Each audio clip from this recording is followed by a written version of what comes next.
My girlfriend sold my PS5 while I was at work, then had the nerve to smile and tell me she did it for us. 2 weeks later, she got a video sent to her, her mom, and her entire circle of friends. When she called me screaming through her tears, asking how I could do something so horrible, I just replied, "You sold my property, Chloe. I destroyed yours." She thought she was just getting rid of a console. I made sure she lost a family. The PS5 wasn't just a console. I know how that sounds. It's just a toy. Grow up. I've heard it all, mostly from my now ex-girlfriend Chloe. But for me, it was a release valve. I work in logistics. That means 12-hour shifts of pure, uncut stress, staring at spreadsheets and fielding angry calls from clients whose shipments are stuck in customs.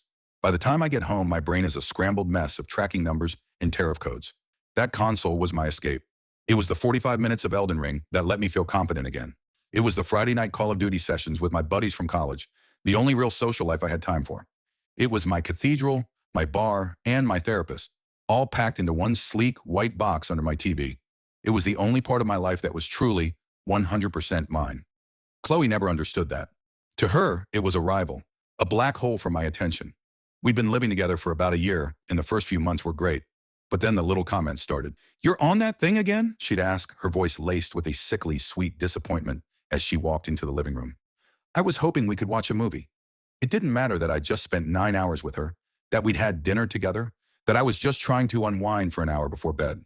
In her mind, any minute my attention wasn't entirely on her was a minute wasted. The arguments grew. She saw it as a childish habit I needed to outgrow, like pogs or frosted tips. I saw it as the one thing keeping me sane. "It's not about you, Chloe," I'd plead. "It's about me needing to decompress. My job is killing me." Her response was always the same condescending therapeutic bullshit she probably read on some Instagram infographic. "You should find a healthier coping mechanism, Mark. Maybe we could take up yoga together." She hated that I'd pre-ordered the new Dragon's Dogma. She saw the $90 price tag as an affront, a waste of our money even though we kept our finances separate and I paid the lion's share of the rent. The day it came out, I got home from the worst shift of my life. A whole container of medical supplies had been misrouted to Guam. I'd spent the day getting screamed at by hospital administrators. I was practically vibrating with stress. All I wanted was to tear open that plastic wrap, boot up the game, and disappear into a world of griffins and goblins for a couple of hours. I walked in the door, and the first thing I noticed was the space under the TV. It was empty. The console, the controllers, the charging dock, all gone. My heart dropped into my stomach. Chloe was on the couch, scrolling through her phone, with a smug little smile on her face. "Hey," I said, my voice tight.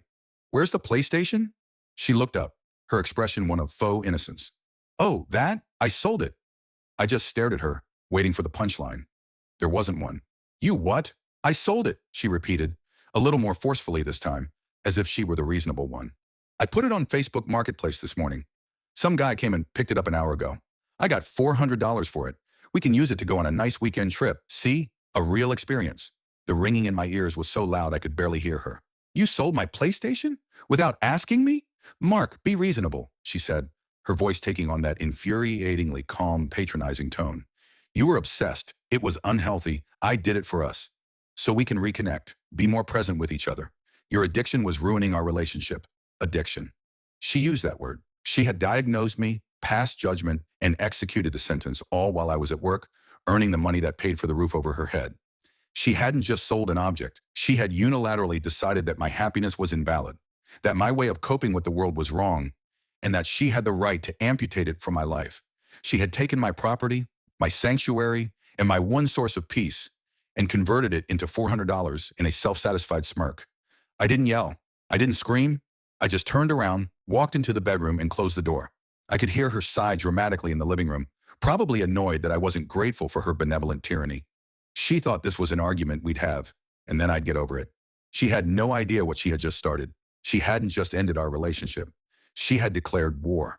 For the first few hours, I was just numb. I sat on the edge of the bed in the dark, replaying her words in my head. I did it for us. The sheer monumental arrogance of it was breathtaking. The absolute disrespect, the violation. She hadn't seen a possession. She had seen a problem, and she had eliminated it. As the numbness wore off, something else took its place. It was a cold, pure, surgical rage. It was the kind of anger that clarifies things, that burns away all the fog of emotion and leaves only a single, hard, diamond-sharp purpose. A breakup was too easy. It was what she expected. It wouldn't teach her anything. She needed to feel what I felt. She needed to have the things she valued most, the very foundation of her world, ripped out from under her. Not by a stranger, but by someone she trusted. She needed to learn the difference between an object and a life. So I sat there in the dark and I made a vow. I would not get angry. I would not get even. I would get biblical. I would visit a plague upon her house so devastating that she would spend the rest of her life sifting through the rubble. What did Chloe value most in the world? It wasn't me, clearly. It wasn't our apartment. It was her social standing, her carefully curated image. She lived her life for the approval of her friends and, most importantly, her mother. Her mom, Sarah, was the sun in Chloe's solar system. Chloe orbited her, constantly seeking her light, her validation. Their relationship was the bedrock of Chloe's identity. And just like that, I had my target. The plan was audacious, evil, and perfect. It formed in my mind with the crystalline clarity of a flawless diamond. I would seduce Sarah. I would shatter Chloe's sacred mother-daughter bond into a million pieces. And then I would make sure everyone she knew saw the wreckage. I moved out the next day. I packed my things while Chloe was at her part-time job at a yoga studio. I left a note on the counter that just said, "You were right. We're disconnected. Goodbye." I knew this would feed her narrative. She'd tell her friends I'd left in a childish tantrum over a video game. It was perfect. She was painting the backdrop for her own execution. Phase 1 was reconnaissance and approach. I knew from Chloe's constant complaints that her mom, Sarah, was lonely. Her husband, Chloe's dad, had passed away a few years ago. She was in her late 50s, still beautiful, and, according to Chloe, desperate for someone to pay attention to her. I also knew she'd always liked me. She saw me as stable, a good man for her flighty daughter. I waited 3 days, letting the dust settle. Then I called her. I put on my best heartbroken, confused man voice. "Sarah, it's Mark. I'm so sorry to bother you, but I don't know who else to talk to." She was immediately sympathetic. "Mark, oh, sweetheart, I heard what happened. Chloe told me you two split. I'm so sorry. I just don't understand what I did wrong," I said, letting my voice crack just a little. I told her a carefully edited version of the story. I left out the ps5. Instead, I told her Chloe had become controlling and distant, that she demanded all my time and that I felt like I was suffocating. I painted a picture of a man who had tried his best, but was driven away by an unreasonable partner. It was all true, from a certain point of view. I had planted the seed. I asked if I could take her to lunch, just to talk, to get an older perspective. She agreed instantly. That lunch was the beginning of the end for Chloe. I was the perfect gentleman. I listened. I made eye contact. I complimented her. I talked about my job, my ambitions, things Chloe had always dismissed. Sarah soaked it up. I could see in her eyes a woman who was starved for validation, the same validation her daughters so desperately craved from her. It was a vicious, beautiful circle. Over the next week and a half, I escalated. We went from lunch to coffee, from coffee to dinner, from dinner to a bottle of wine at her place. I sent her good morning texts. I brought her flowers. I was executing a textbook seduction, and she was a willing, enthusiastic participant. All the while, I was playing the tragic victim of her daughter's cruelty. "Chloe never listened to me like this," I'd say, looking into her eyes. "She never made me feel seen." The night it happened, I went to her house for dinner. We drank wine. We talked for hours. She told me about her marriage, her loneliness, her frustrations with Chloe. I listened. I sympathized. I touched her hand. And I leaned in to kiss her. She didn't just let it happen. She kissed me back with a hunger that told me everything I needed to know.